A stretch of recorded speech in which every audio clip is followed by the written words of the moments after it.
നമസ്കാരം. മലയാളി വാർത്തയിലേക്ക് സ്വാഗതം. കണ്ണൂർ നിയോജക മണ്ഡലം ഇത്തവണ UDF സ്ഥാനാർത്ഥി അഡ്വക്കേറ്റ് ടി.ഒ. മോഹനനാണ് കണ്ണൂരിൽ വിജയിച്ചിരിക്കുന്നത്. 18,551 വോട്ടുകൾക്കാണ് UDF സ്ഥാനാർത്ഥിയുടെ ജയം. ടി.ഒ. മോഹനനെ അവിടെ ലഭിച്ചിരിക്കുന്ന വോട്ടുകൾ 70,620 വോട്ടുകളാണ് അവിടെ ലഭിച്ചിരിക്കുന്നത്. അവിടെ ടി.ഒ. മോഹനൻ ജയിച്ചപ്പോൾ സിറ്റിംഗ് MLA രാമചന്ദ്രൻ കടന്നപ്പള്ളിയാണ് തോറ്റിരിക്കുന്നത്. അദ്ദേഹത്തിന് ലഭിച്ചിരിക്കുന്ന വോട്ടുകൾ 52,069 വോട്ടുകളാണ് ലഭിച്ചിരിക്കുന്നത്.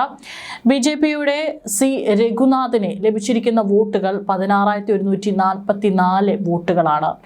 705 വോട്ടുകളാണ് നോട്ടയ്ക്ക് ലഭിച്ചിരിക്കുന്നത്. നിയമസഭാ തെരഞ്ഞെടുപ്പിൽ കണ്ണൂർ നിയോജക മണ്ഡലത്തിൽ കോൺഗ്രസ് ഇത്തവണ തകർപ്പൻ വിജയം തന്നെയാണ് കരസ്ഥമാക്കിയിരിക്കുന്നത്. ഇതോടുകൂടി ടി.ഒ. മോഹനൻ അവിടെ ജയിച്ചു വരുന്നതോടുകൂടി തന്നെ രാമചന്ദ്രൻ കടന്നപ്പള്ളിയുടെ അധികാരത്തിലേക്കുള്ള വഴികളും അടഞ്ഞിരിക്കുകയാണ്. കഴിഞ്ഞ 7.5 വർഷക്കാലം പുരാവസ്തു മ്യൂസിയം രജിസ്ട്രേഷൻ മന്ത്രിയും 10 വർഷക്കാലം സിറ്റിംഗ് MLAയുമായിരുന്നു അദ്ദേഹം. കേരള കോൺഗ്രസിന് സംസ്ഥാനത്തുണ്ടായിരുന്ന ഏക സീറ്റാണ് കണ്ണൂരിലേത്. കഴിഞ്ഞ തവണ, അതായത് 2021 പരിശോധിക്കുകയാണെങ്കിൽ അന്നും കടന്നപ്പള്ളി രാമചന്ദ്രൻ തന്നെയായിരുന്നു മത്സരിച്ചിരുന്നത്. അന്ന് 60,313 വോട്ടുകളാണ് അദ്ദേഹം നേടിയത്. അന്ന് UDF സ്ഥാനാർത്ഥിയായിട്ട് സതീശൻ പാച്ചേനിയായിരുന്നു മത്സരിച്ചിരുന്നത്. അന്ന് ഇഞ്ചോടിഞ്ച് പോരാട്ടമായിരുന്നു. അദ്ദേഹം അന്ന് നേടിയത് 58,568 വോട്ടുകളാണ് അന്ന് നേടിയത്. അന്ന് BJP സ്ഥാനാർത്ഥി അർച്ചന വണ്ടിച്ചാലായിരുന്നു.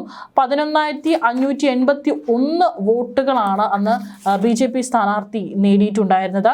പിന്നീട് വരുന്ന 2016 നോക്കുകയാണെങ്കിലും അന്നും കടന്നപ്പള്ളി രാമചന്ദ്രൻ തന്നെയായിരുന്നു. അദ്ദേഹം 54,347 വോട്ടുകൾക്കാണ് ജയിച്ചത്. സതീശൻ പാച്ചേനി UDF സ്ഥാനാർത്ഥി 53,151 വോട്ടുകൾക്കാണ് അവിടെ ജയിച്ചത്. BJP KG ബാബു ആയിരുന്നു മത്സരിച്ചത്. 13,215 വോട്ടുകൾക്കാണ് അദ്ദേഹം അവിടെ ജയിച്ചിട്ടുള്ളത്. വാശിയേറിയ പോരാട്ടമാണ് ഇത്തവണ കണ്ണൂർ മണ്ഡലത്തിൽ നടന്നത്. കെ സുധാകരന്റെ സ്ഥാനാർത്ഥിത്വം ഉയർത്തിയ നാടകീയ നീക്കങ്ങൾക്കൊടുവിൽ അദ്ദേഹം പിന്മാറിയതോടെയാണ് അഡ്വക്കേറ്റ് ടി.ഒ. മോഹനൻ സ്ഥാനാർത്ഥിയായത്. ചരിത്രം പരിശോധിച്ചാൽ തന്നെ ഇരു മുന്നണികളും ചെറിയ ഭൂരിപക്ഷത്തിനാണ് അവിടെ വിജയിച്ചു പോരുന്നതെന്ന് നമുക്ക് വ്യക്തമാകും. കഴിഞ്ഞ എല്ലാ മണ്ഡലങ്ങളിലെ വോട്ടെടുപ്പ് നോക്കുകയാണെങ്കിൽ തന്നെ വലിയൊരു ഭൂരിപക്ഷം എന്നൊന്നും പറയാൻ സാധിക്കില്ല. ചെറിയ ഭൂരിപക്ഷത്തിനാണ് അവിടെ കോൺഗ്രസും അതുപോലെ തന്നെ LDFും അവിടെ ജയിച്ചും അതുപോലെ തന്നെ 2ാം സ്ഥാനത്തും വന്നുകൊണ്ടിരുന്നത്. ഏതായാലും വികസനവും കടുത്ത രാഷ്ട്രീയ ചർച്ചകളും ഉയർന്നു വരുന്ന മണ്ഡലമാണ് കണ്ണൂർ മണ്ഡലം. ഇത്തവണ UDF ആണ് അവിടെ വിജയിച്ചിരിക്കുന്നത്.